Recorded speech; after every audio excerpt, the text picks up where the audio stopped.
All right, trick of the day is something that we call the shepherd's hold, or sometimes people call it casting a sheep. So I am right-handed, and for whatever reason, it tends to work best for me this direction. So I put the end of the sheep's nose in my left hand, and just for control, so they can't go forwards or backwards. And then what you want to do is move your body. I'm moving her so that I can stay in the frame of the camera. But move your hips equal to their hips so that you're in the correct position. I like to put my right hand on their opposite side of their hip.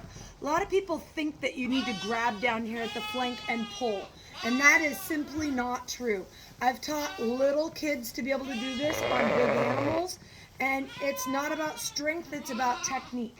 So this hand just steadies them. I'm using my thighs to kind of lean my thighs against her hips, and I'm going to turn her nose. Now, right now, she wants to back up at this point in time, and I'm kind of leaning my legs against her, and I'm pointing her nose towards her tail. And then, as she sort of relaxes that direction, I actually want to point her nose past her tail over her hip towards me.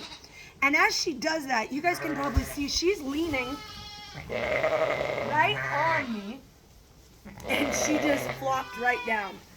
So the catch to keeping them positioned like this is to keep them so that their spine is sort of curved and so that they're laying on one thigh. If you rest them on one hip, and then I kind of have my knee around her shoulder and my other knee across her back, I could stand like this with my hands free and talk to you all day long without hardly any effort.